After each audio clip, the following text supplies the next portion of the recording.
아멘. 할렐루야. 오늘 이 주일 예배 드리신 우리 모든 성도님들에게 주님의 한량없는 위로와 주님 주시는 기쁨과 평안이 넘치시기를 주님의 이름으로 축복합니다. 오늘 이사야 41장 말씀으로 내 약함이 도리어 축복이라 라는 제목으로 함께 은혜를 나누겠습니다. 한번 따라합시다. 내 약함이 도리어 축복이라.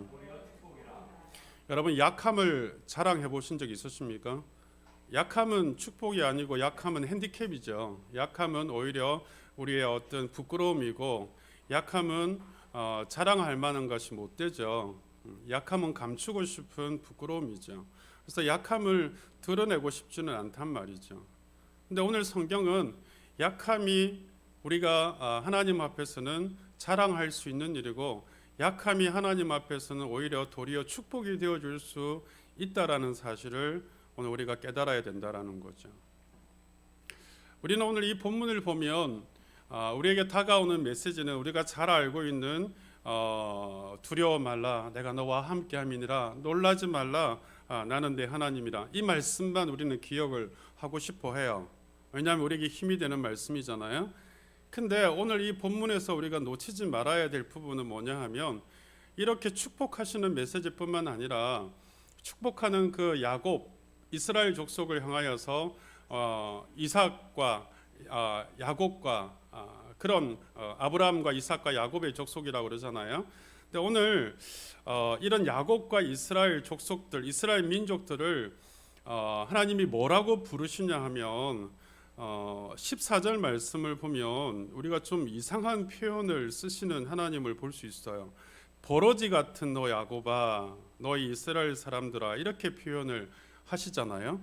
이 버러지 같은, 사실 이 버러지는요, 곤충이나 또 벌레나 뭐 이런 하등 동물을 일컫는 표현이 버러지거든요. 이게 한국 국어 사전을 찾아보면 그렇게 표현되어 있어요.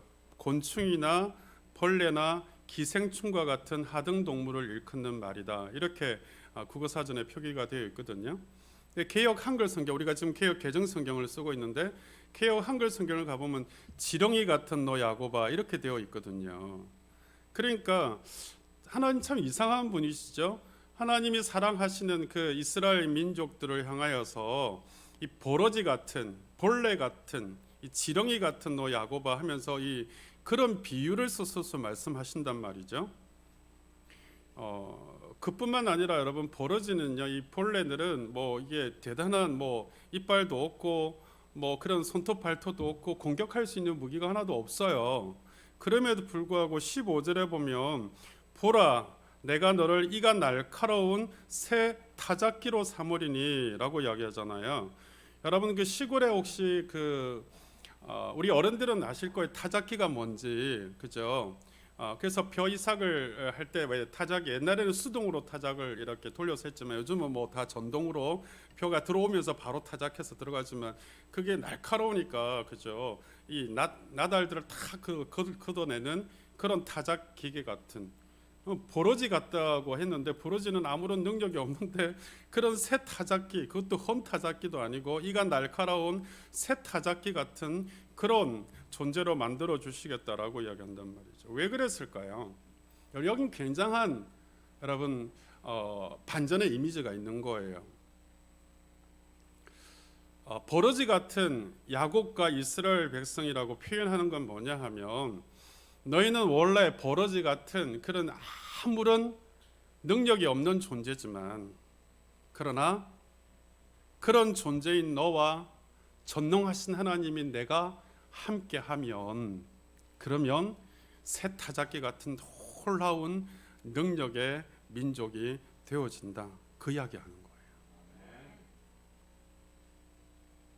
오늘 저와 여러분에게 동일한 표현이에요. 너 버러지 같은 사랑하는 주의 성도들아, 너희가 아무런 능력이 없는 그런 버러지 같은 존재일지라도 전능하신 하나님인 내가 너와 함께하면 하나님의 전능하신 능력이 너와 함께함으로 놀라운 능력과 축복이 임하게 되어진다, 이 말씀을 우리에게 하시는 거예요. 여러분이 벌어지는요, 벌레는요, 어찌 보면 이 세상에서 가장 약한 존재잖아요. 여러분 벌레, 곤충, 지렁이를 보신 적이 있으실 거예요. 여러분 저는요 이 지렁이 뭐 벌레 이런 거를 제가 이제 생물학을 전공했으니까 이거를 그 해부를 해본 이게 안 보이니까요 현미경을 들여다 놓고 해부를 해야 정도로 작은 존재, 아주 지극히 작은 존재고 가장 연약한 존재거든요. 하나님의 자녀들인 저와 여러분이 깨달아야 되는 제일 첫 번째가 뭔지 아세요? 우리 자신이 얼마나 연약하고 부족한 존재인가를 하나님 앞에서 깨달아야 된다는 사실이에요. 여러분 한번 고개를 다 들어보세요. 우리 온라인 들으시는 분들도 한번 여러분 자신을 한번 정확하게 한번 들여다보세요. 내가 하나님을 믿는다, 내가 신앙생활 한다라는 걸 단 한마디로 표현하라 그러면 내가 하나님을 절대적으로 의지한다, 그거예요. 내가 믿는다, 믿음 생활 한다라는 것은 하나님 나는 아무것도 할 수 없어요. 그렇기 때문에 내가 하나님을 절대적으로 붙잡고 살아갈 수밖에 없습니다. 이게 믿음 생활이에요. 그러니까 내가 하나님을 믿습니다라는 말은 내가 하나님을 절대적으로 의지합니다, 그 뜻이에요.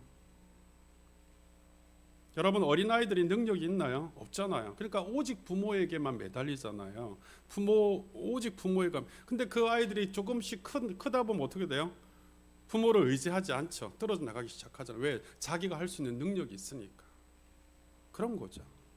그러니까 우리는 어린아이 같아야 천국에 들어갈 수 있다 그랬잖아요.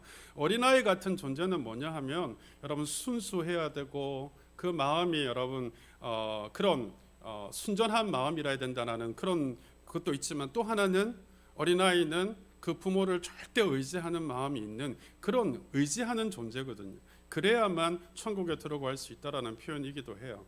그러니까 우리는 여러분 하나님 앞에서 제일 먼저 나 자신이 버러지같이 연약한 존재임을 깨닫는 거기서부터 출발해야 돼요. 그러니까 우리 신앙생활을 정말 잘하시려면 정말 하나님 앞에서 인정받을 수 있는 믿음의 사람이 되려면 하나님 나는 버러지 같은 너무나 연약한 존재입니다. 여기서부터 출발하셔야 돼요. 그게 제일 먼저 단계, 첫 번째 단계. 이게 안 되시는 분들은 신앙이 제대로 설 수가 없어요. 물론 여러분 신앙의 연조가 가면 갈수록 더 이 고백은 더 깊어지셔야 돼요. 사실은. 근데 우리는 신앙의 연조가 깊어질수록 이 고백이 점점 무뎌져요. 내가 뭔가 좀 할 수 있는 것 같고 내가 뭔가 좀 된 것 같고 우리 아이들이 크면은 성인이 되어지면 자기가 다 할 수 있는 것처럼 생각하는 것처럼 우리 신앙생활이 깊어지면 또 그렇게 변화되어진단 말이죠. 물론 신앙의 성숙과 다른 문제예요. 신앙이 성숙되어지면 하나님 앞에서 더 이렇게 더 낮아지는 모습이 되어지는 거거든요. 그래서 하나님은 여러분 자기 힘과 수단으로 문제없이 살아갈 수 있다고 느낄 때는 절대로 하나님이 참다운 축복을 베풀어 주시지 않습니다. 자기 힘대로 살아갈 수 있다고 생각하는 그 사람은 하나님을 의지하는 사람이 아니거든요. 하나님을 신앙하는 사람, 하나님을 믿는 사람이 아니라고 볼 수 있는 거예요. 그런 사람에게는 하나님이 참다운 축복을 줄 수가 없는 거예요. 우리가 잘 아는 야곱이라는 사람 아시잖아요. 야곱은 태어날 때부터 그 형의 발꿈치를 잡고 태어난 사람이에요. 이 야곱이라는 이름 자체가 발꿈치를 잡고 태어나다, 자기 힘을 의지하여서 살아간다라는 뜻을 가지고 있는 사람이에요. 야곱이 여러분 스스로 살아가는 인생이라는 뜻이거든요. 근데 나중에 이스라엘이라는 이름으로 바뀌잖아. 이스라엘이 뭡니까? 하나님과 겨루어 이겼다라는 뜻도 가지고 있고 하나님이 축복하시는 사람, 하나님이 도우시는 사람 이런 뜻도 가지고 있거든요. 그래서 야곱이 이스라엘로 바뀌잖아요. 근데 그 바뀌는 시점이 언제예요? 변화되는 축복을 받는 시점이 언제예요? 야곱이 여러분 하란의 삼촌 집에 가서 이제 거기서 여러분 20년 가까이 종생활하면서 또 자기 식대로 여러분 술수를 쓰고 그렇게 해가지고 많은 재산을 이루고 또 많은 처자식을 이끌고 이제 고향으로 돌아가잖아요. 근데 고향으로 돌아가는 길에 그 야복강에서 어떤 소식을 듣습니까? 형 에서가 자기가 속여먹은 그 형 에서가 자기가 군대가 거느리고 있는 400명의 군사를 거느리고 자기를 죽이러 온다는 소식을 듣자마자 그 야복강에서 자기 처자식, 자기 재물 다 앞서 보내잖아요. 어떻게 형의 마음을 녹여볼까 하고, 그리고 자기는 남습니다. 자기 목숨을 위태로울까 싶어서. 참 야비한 사람이죠, 야곱이라는 사람이. 자기 처자식 재물 다 보내고 자기만 뒤에 남는 거예요. 근데 거기서 하나님의 천사를 만나잖아요. 내게 복을 주시지 않으면 내가 절대로 놓지 않겠다라고 그 하나님의 천사의 바짓가랑이를 붙잡고 늘어지잖아요. 그때 하나님의 천사가 여러분 야곱의 환도뼈가 뭐냐면 이 엉덩이하고 대퇴부를 연결하는 가장 큰 뼈거든요. 그 뼈를 쳐버리잖아요. 그러니까 여러분 앞에 다가오는 에서의 군대 400명과 싸울 수도 없고 뛸 수도 없고 제대로 걸을 수도 없는 그런 상태에 이런 뼈가 탈골되어진 상태가 되어지니까 스스로 힘쓰고 애써야 될 수 없는, 전혀 그렇게 할 수 없는 힘이 다 빠져버린 인생이 되어지니까 그제서야 하나님이 이스라엘로 변화되는 축복을 주시더라는 거예요. 여러분, 힘을 빼셔야 그제서야 하나님의 힘이 들어가는 거예요. 내가 할 수 있다고 생각하는 한순간이라도 있으면요, 절대로 하나님 역사하지 않으십니다. 내가 할 수 없다고 생각할 그때야 하나님의 성령께서 움직이시는 때거든요. 사도 바울도 그 오묘한 진리를 깨달아요. 고린도 후서에 보면 바울이 여러 계시를 받은 것이 지극히 크거든요. 삼청천까지, 세 번째 하늘까지 올라갔다고 할 만큼 그런 사람이에요. 심지어는 여러분 바울의 그 손수건, 앞치마 이런 것만 갖다 대도 병자들이 나을 정도의 엄청난 능력을 발휘하는 그런 사람이에요. 그러니까 이 사람인지라 교만할까봐 하나님께서 육체의 가시를 사단의 사자를 그에게 허락하시거든요. 그 온몸이 쿡쿡 쑤시고 고통을 받게 만드는 거예요. 너무 힘드니까 바울이 그걸 제거해 달라고 3번이나 기도합니다. 그러니까 하나님이 제거해 주시지 않고 뭐라고 여러분 바울에게 주님이 말씀하시냐 하면 고린도후서 12장 9절 말씀에 보면, 고린도후서 12장 9절에 보면 내 은혜가 내게 족하도다. 이는 내 능력이 약한 데서 온전하여 짐이라 라고 이야기해요. 하나님의 은혜가 족하다. 우리 조금 전에 찬송했잖아요. 찬송가 300장. 은혜가 족하도다. 은혜가 족하도다. 우리는 여러분 하나님 이 병 고쳐주세요. 하나님 이 사업 잘 되게 해주세요. 하나님 내 자녀 성공하게 해주세요. 우리는 더 원하는 게 많지만 여러분 하나님께서는 때로는요 내가 내게 준 은혜가 족하다 할 때가 있단 말이죠.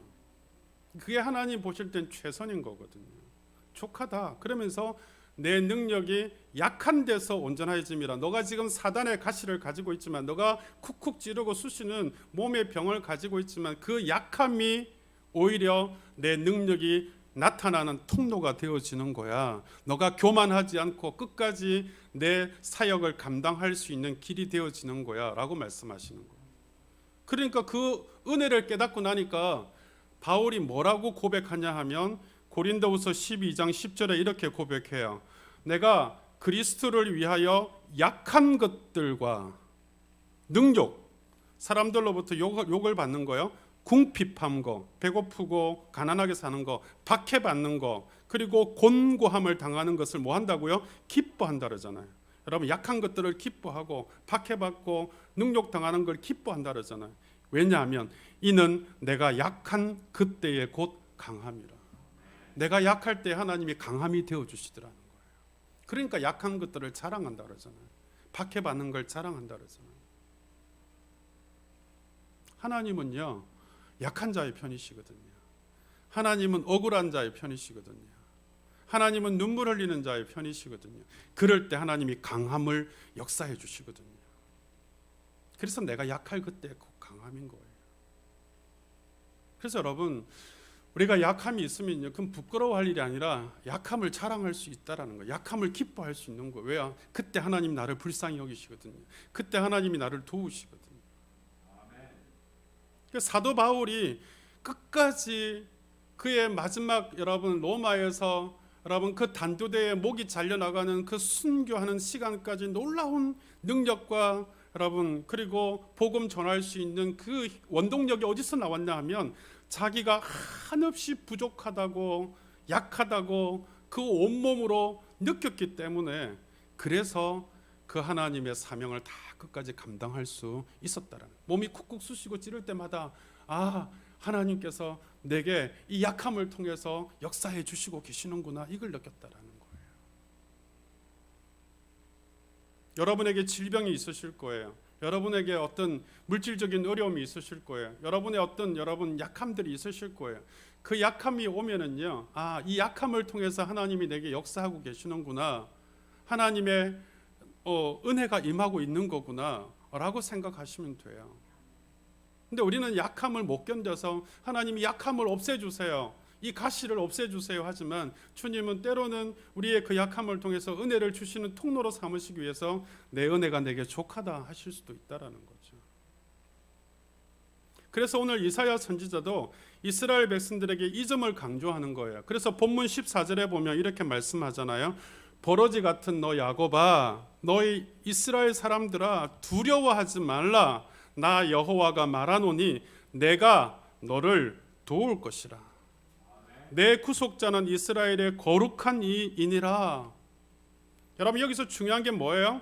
버러지 같은 너 야곱아, 너가 버러지처럼 연약하다고 생각할 바로 그때에 뭐라고요? 내가 너를 도울 것이라. 너가 버러지 같다고 연약하다고 생각할 바로 그때에 내가 너를 구속할 것이라, 구원할 것이라, 일으켜 세워줄 것이라, 이런 뜻이에요. 여러분, 오늘 우리가 예배 드리고 있다라는 건 무슨 뜻인 줄 아세요? 내가 하나님 앞에 연약한 존재라는 사실을 고백하는 거예요. 오늘 예배 드리지 않고 있다라는 건 무슨 뜻인 줄 아세요? 내가 내 힘대로 살아갈 수 있다라고 고백하는 거예요. 딴 거 아니에요. 우리가 예배를 드리고 안 드리고의 차이는 딴 거 아닙니다. 내가 내 힘대로 살아갈 수 있다 없다의 고백인 거예요, 사실은. 우리도 마찬가지로 이것을 고백하셔야 돼요. 나 자신이 잘나고 강해서 하나님으로부터 오는 능력을 구하지 않는 자에게는, 그래서 하나님 앞에 예배드리지 않는 자에게는, 하나님을 바라보지 않는 자에게는, 하나님을 의지하지 않는 자에게는 절대로 하나님의 능력이 주어지지 않습니다. 그런데 잘 되는 사람이 있다고요? 그렇게 잘 되어지는 사람은 그건 절대로 축복이 아닙니다. 그건 오히려 저주이고 그건 멸망인 거예요. 하나님의 축복이 없어도 성공적으로 잘 살 수 있다라고 생각하는 사람은요, 여러분 끝으로 볼 때는 그게 잘 사는 것 같이 보이죠. 그 끝에 가서는 결국은 그 멸망이에요, 저주예요.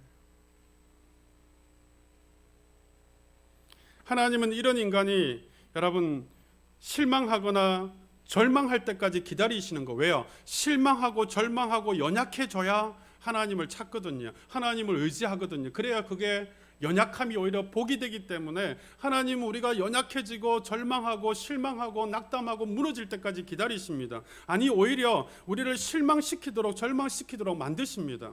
그래서 때로는 질병을 주고 때로는 사업이 어렵게 만들기도 하고 때로는 우리가 실망하고 낙담하게끔 만들기도 하시더라는 거예요. 여러분, 그래서 여러분 질병으로 뭔가 삶이 무너지는 일들이 있거나 사업의 실패로 여러분 좌절을 당하거나 물질의 어떤 곤란으로 궁지에 처하거나 여러분 어떤 삶의 파탄 지경이 오거나 믿었던 자식에게 배신을 당하거나 그래서 절망에 처하게 만들어서라도 자신의 연약함과 비천함을 깨닫게 하시는 분이 하나님이십니다. 왜요? 그게 궁극적으로 축복이기 때문에. 어떤 사람은 자기가 너무 깨끗하고 순결해서 교만한 사람은요, 일부러 하나님이 범죄하고 실수하게 해서 자신의 인격과 신앙이 아무것도 아니구나 이걸 깨닫게 하시는 경우도 있으십니다. 그래서 십자가 앞에 항복하게 하고 나오도록 만드신단 말이죠. 우리가 예수 믿는다는 게 뭔지 아세요? 주님의 십자가 앞에 두 손 들고 항복하고 나가는 거예요. 여러분, 우리가 예배 드린다는 게 이거예요. 내 주님의 십자가 앞에 두 손 들고 항복하고 나가는 거예요. 주님, 나는 비천한 존재입니다. 내가 하나님 앞에 정말 비천한 죄인입니다. 이걸 고백하는 거예요. 그리고 하나님 앞에 나는 정말 하나님 이 땅에서 실망하고 좌절하고 낙담하고 살아갈 수밖에 없는 연약한 존재입니다. 이걸 고백하는 거예요. 여러분, 목사인 저도요, 어느 때의 능력이 나타나고 어느 때 하나님의 축복을 받느냐 하면요, 두려울 정도로 내 자신이 연약함을 느낄 때예요. 제가 잘 나간다고 생각하고 제가 잘났다고 생각할 때는 여지없이 깨집니다.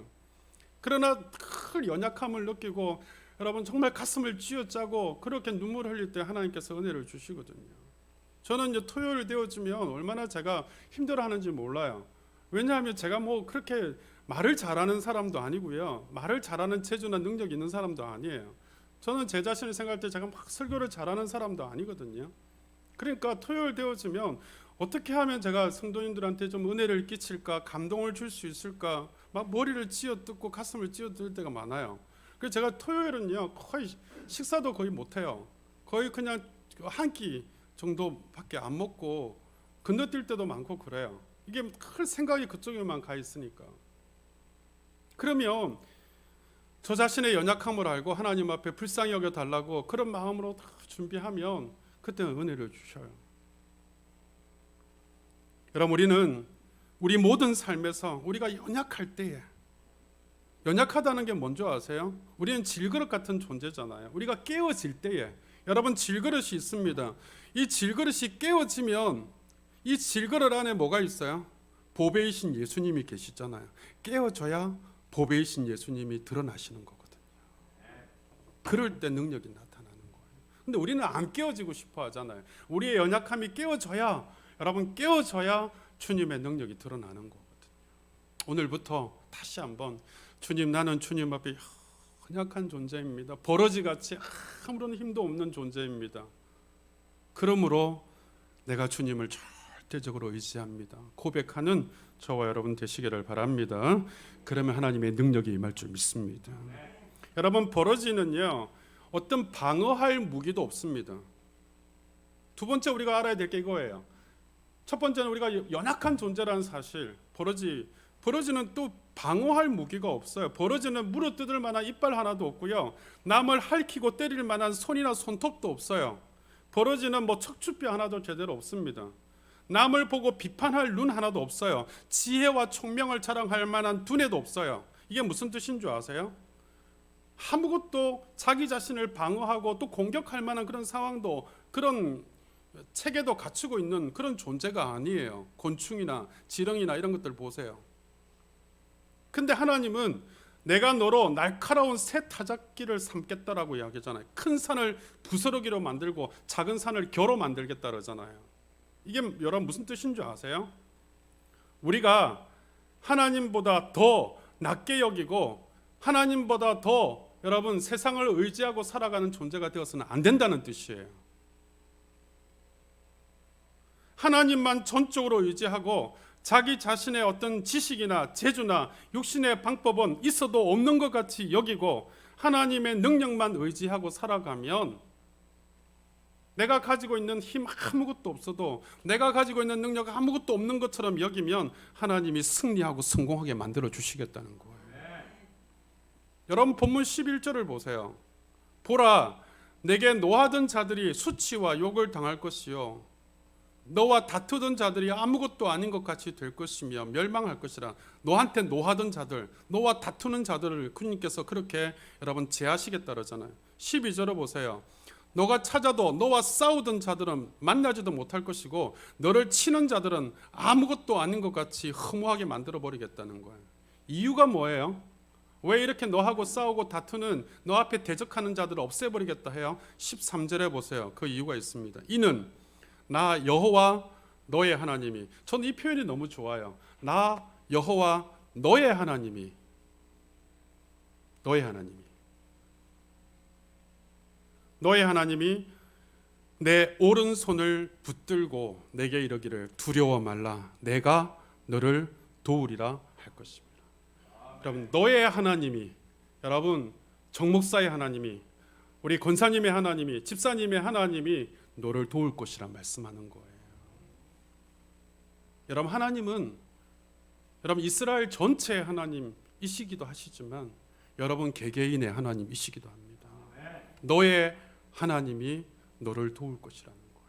그래서 너 앞에 대적하는 것들을 다 없애버리시겠다는 거예요. 여러분, 너는 지렁이라는 거예요. 너는 싸울 무기가 없다는 거예요. 그런 발톱도 없고 그런 대적할 만한 그런 이빨 하나도 없고 그럴 만한 무기도 없지만, 그러나 뭐라고요? 여러분, 하나님이, 나 여호와가 너의 오른손을 붙잡고 너를 도울 것이니 너는 승리하게 될 거라는 거예요. 새 타작기 같이 높은 산도, 큰 산도, 작은 산도 다 부서뜨려 버리는 그런 능력으로 내가 너에게 역사해 주겠다는 거예요. 어떨 때야? 내가 아무것도 할 수 있는 능력이 없음을 고백하고 절대적으로 하나님을 의지할 때, 사랑하는 성도 여러분, 우리가 잘 아는 다윗과 같은 임금이 있잖아요. 다윗과 같은 임금이 왜 하나님이 기뻐하시는 그런 사람이 된 줄 아세요? 다윗은 여러분 이스라엘의 왕입니다. 그럼에도 불구하고 다윗은 하나님 앞에 늘 의지해요. 늘 하나님을 바라보고 의지하고 자기는 아무것도 아닌 존재라고 생각해요. 그러니까 여러분 다윗의 이야기를 가만히 들여다보면요, 다윗은 항상 하나님 앞에 물어요. 하나님 어떻게 할까요? 하나님 어떻게 할까요? 하나님 어떻게 할까요? 전쟁을 치러 갈까요? 말까요? 물어요. 그러니까 하나님이 올라가라 하면 올라가고, 올라가지 말라 하면 올라가지 말고, 하나님이 하라는 대로 시키는 대로 다 전쟁을 치러요. 그러니까 백전백승인 거예요. 이렇게 여러분 하나님을 의지했던 다윗이 한 번은 교만한 적이 있어요.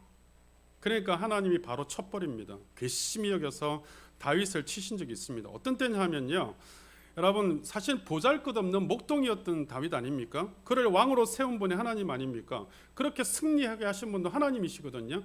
그런데 그렇게 해서 승리하고 군대가 많아지고 나라가 왕성해지니까 다윗이 우쭐해지고 교만해져서 어떤 잘못을 범하냐 하면, 신하들을 시켜서 자신이 거느리는 군대의 숫자 있잖아요. 군대의 수를 세워보게 해요. 이게 무슨 뜻이에요?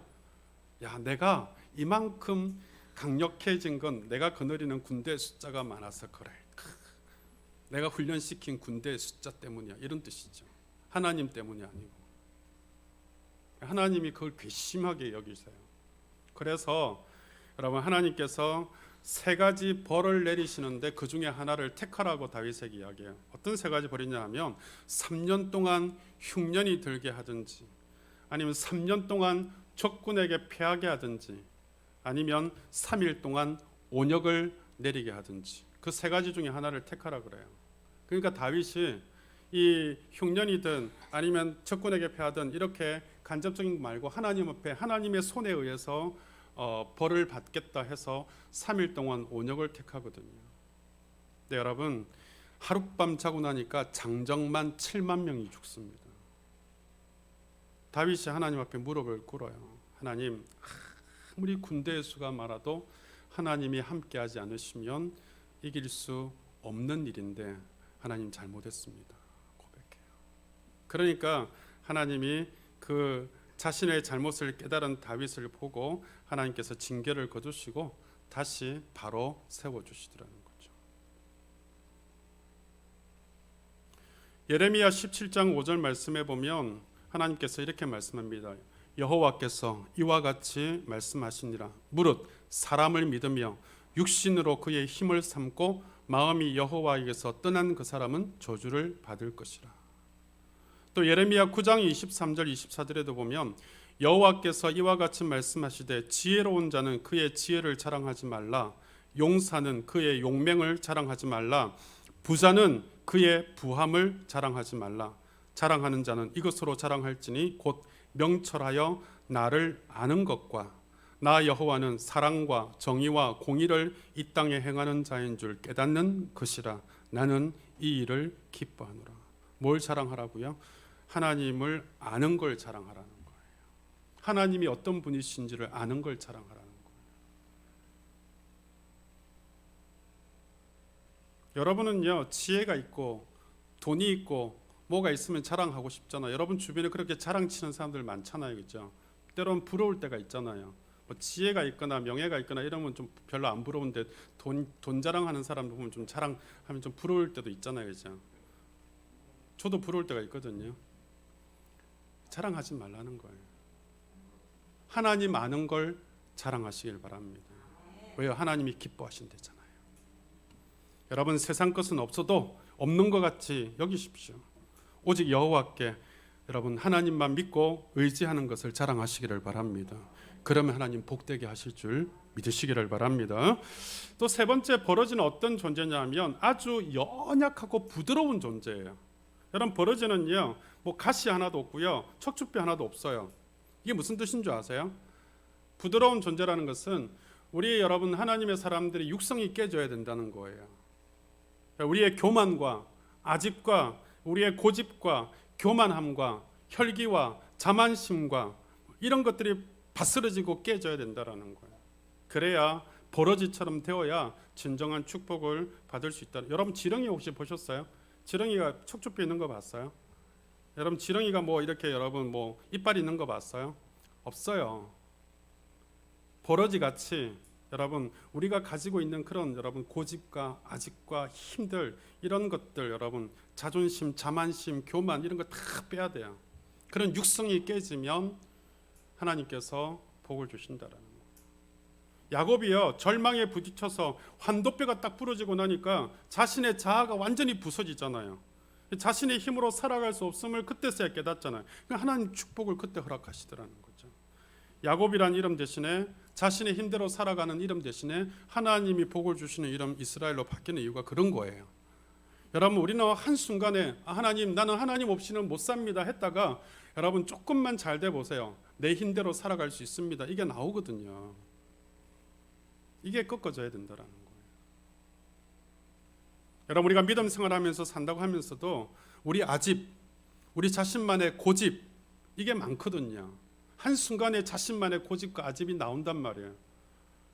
여러분 그러면 하나님 그런 사람에게 고난의 방망이로 치십니다. 그런 아집과 고집을 깨뜨리려고. 어떤 사람은 질병의 방망이로, 어떤 사람은 실패의 방망이로, 어떤 사람의 자식의 방망이로 우리의 육성을 깨뜨리신단 말이에요.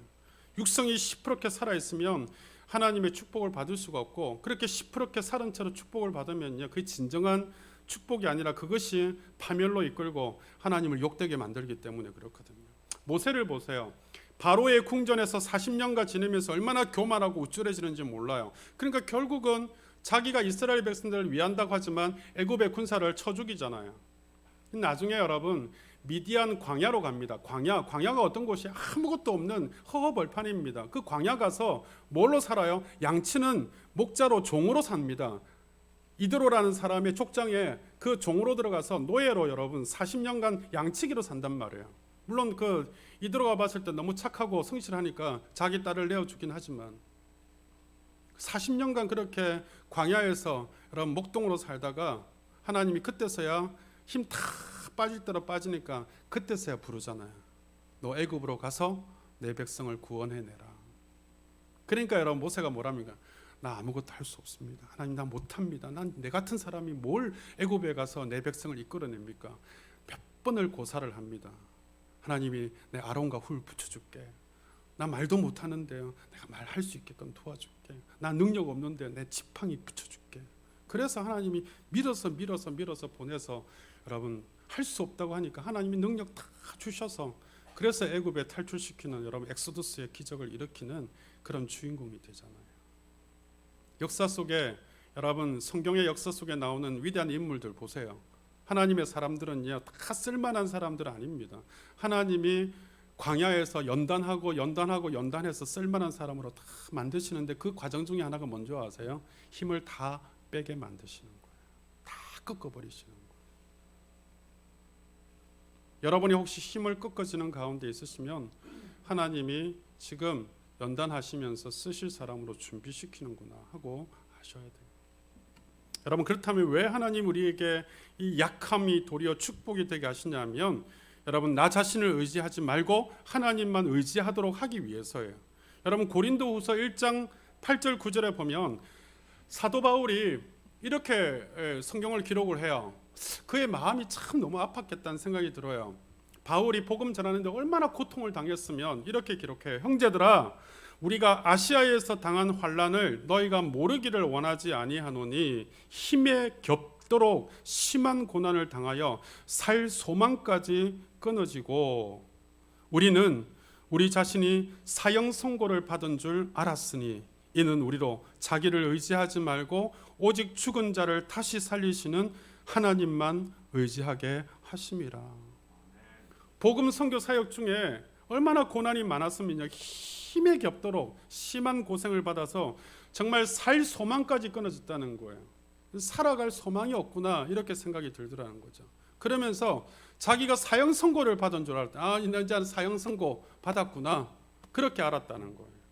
그런데 그런 고생을 통하여서 그가 깨달은 게 뭐냐 하면 죽은 자를 다시 살리시는 오직 하나님만 바라보고 의지하라고 이 고생을 주신 거구나, 이걸 깨달았다는 거예요.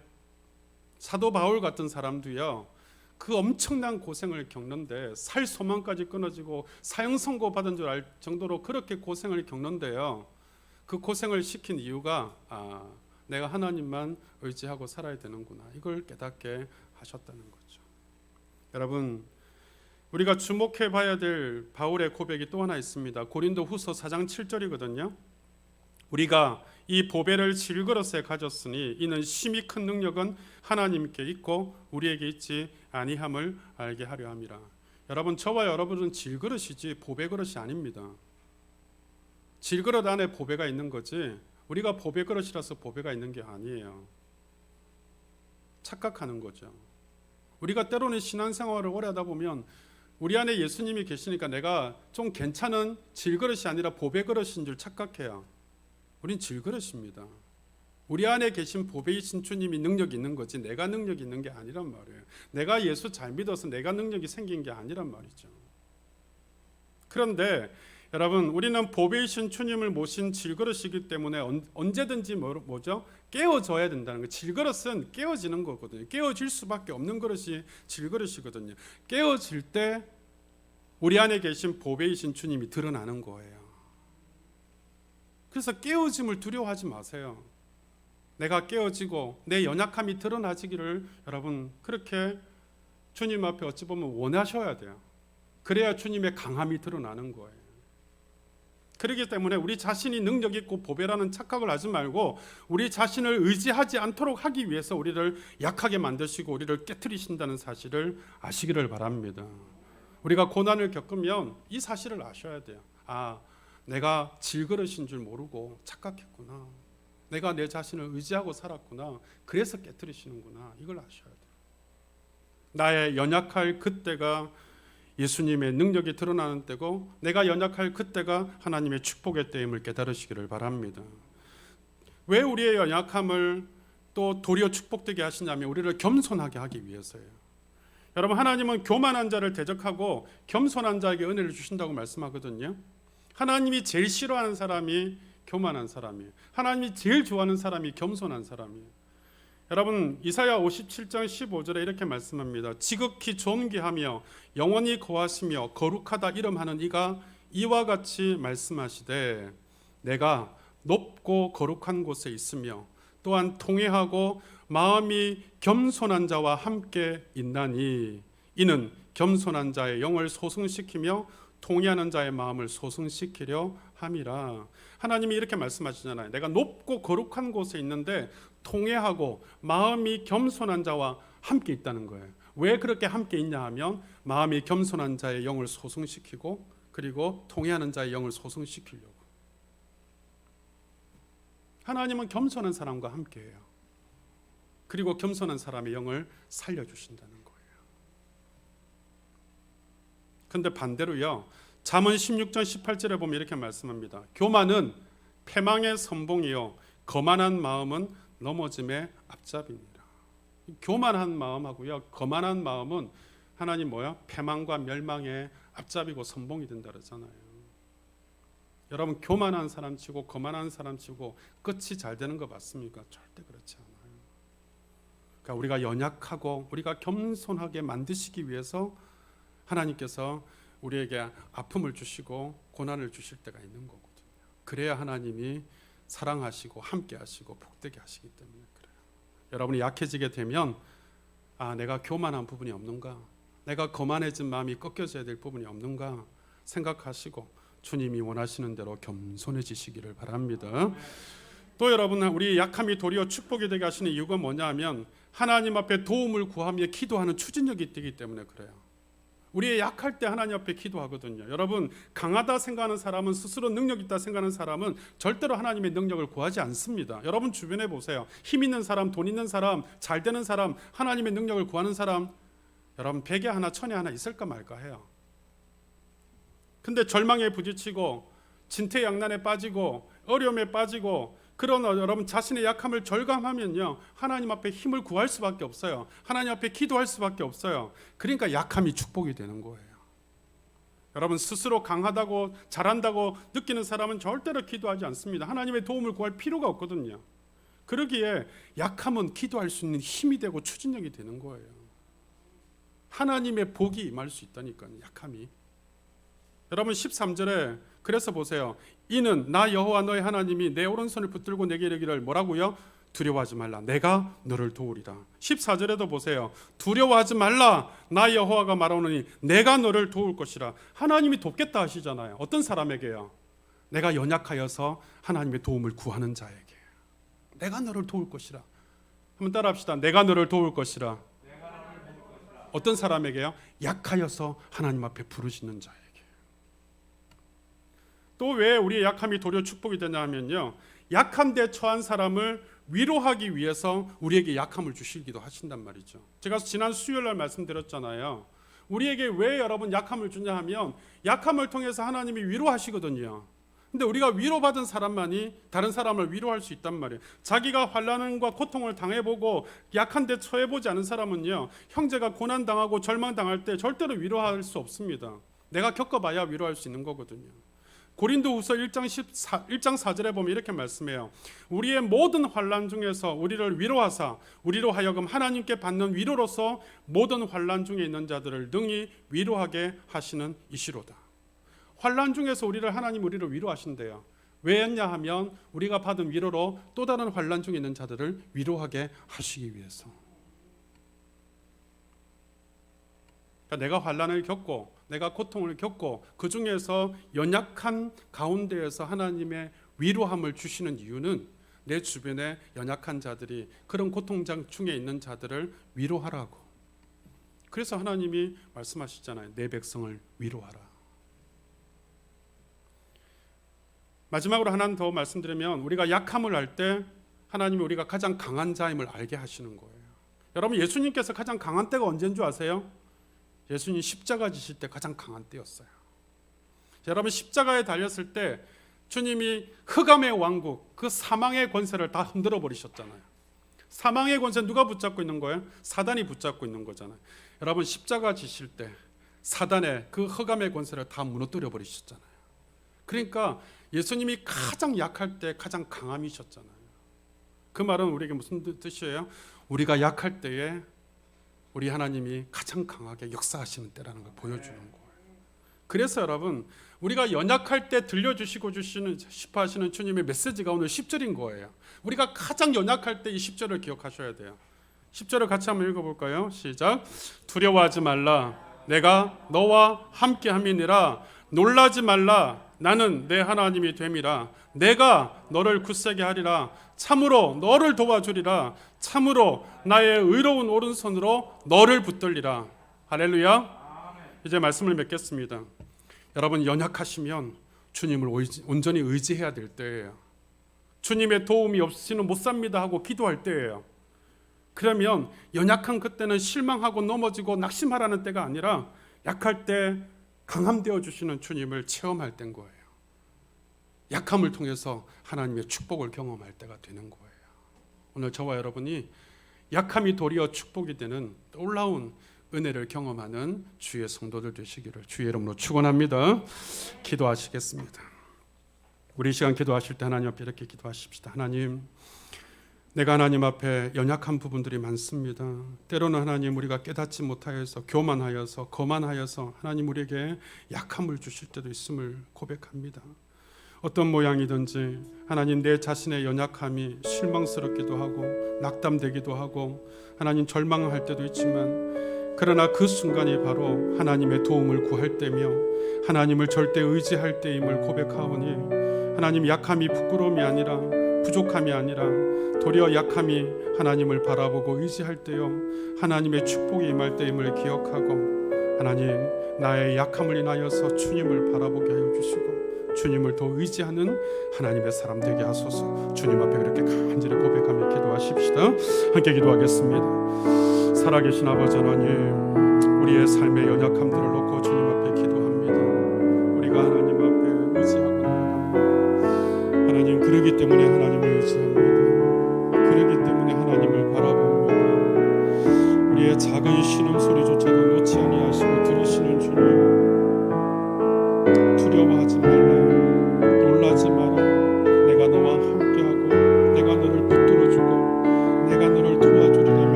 하나님의 사랑을 사모하는 자, 하나님의 평안을 바라보는 자, 너의 모든 것 창조하신 우리 주님이 너를 얼마나 사랑하시는지 하나님께 찬양과 하나님께 찬양과 경배하는 자, 하나님의 선하심을 닮아가는 자, 너의 모든 것 창조하신 우리 주님, 너를 자녀 삼으셨네. 너를 자녀 삼으셨네.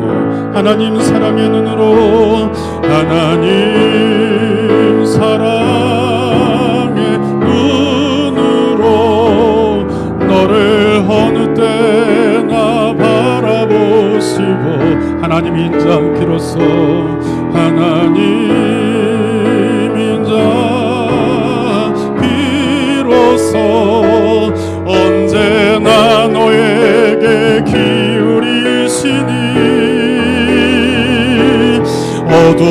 어두움에 밝은 빛을 비춰주시고 너의 작은 신음에도 응답하시니 너는 어느 곳에 있든지 주를 향하고 주만 바라보 하나님 사랑의 눈으로 하나님 사랑의 눈으로 너를 어느 때나 바라보시고 하나님 인자 비로소 언제나 너에게 기울이시니 어두움에 밝은 빛을 비춰주시고 너의 작은 신음에도 응답하시니 너는 어느 곳에 있든지 주를 향하고 주만 바라볼지라 주만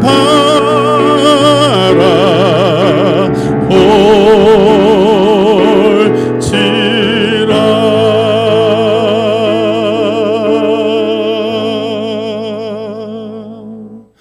하나님,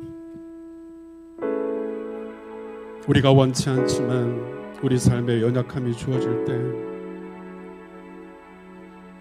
우리가 그것을 부끄러워하고 또 하나님 실망하고 낙심하고 절망해야 될 것이 아니라 바로 그때가 하나님을 의지해야 될 때이고 하나님 내가 아무것도 할 수 없음을 고백해야 될 때이고 하나님의 도우심을 구하며 하나님의 은혜와 사랑으로 말미암아 다시 일어설 수 있음을 믿음으로 고백해야 될 때임을 하나님 이 시간 다시 한번 깨닫게 하여 주시옵소서. 내가 주님을 믿는 것이 내가 주님을 신앙하는 것이 바로 내가 주님을 절대 의지하는 것이어야 됨을 깨닫게 하여 주시옵소서. 오늘 나는 아무것도 할 수 없고 나는 아무것도 능력이 없고 나는 버러지 같은 존재이지만 그러나 전능하신 하나님이 함께 하시며 하나님 이가 날카로운 세타잡기같이 하나님 큰 산도 작은 산도 하나님 부스러기처럼 겨처럼 하나님 낱낱이 없애져 버리는 놀라운 능력이 임하여지고 축복이 임하여지는 하나님의 놀라운 은혜가 역사되어진다는 것을 분명히 믿고 그 주님만 바라보는 저들 되게 하여 주시옵소서. 저들의 삶에 고통스러워하는 하나님 그 작은 신음소리조차도 놓지 아니하시는 우리 주님 앞에 저들의 모든 삶을 전적으로 맡기고 나아가는 그 주님을 의지하고 나아가는 저들 되게 하여 주시옵소서.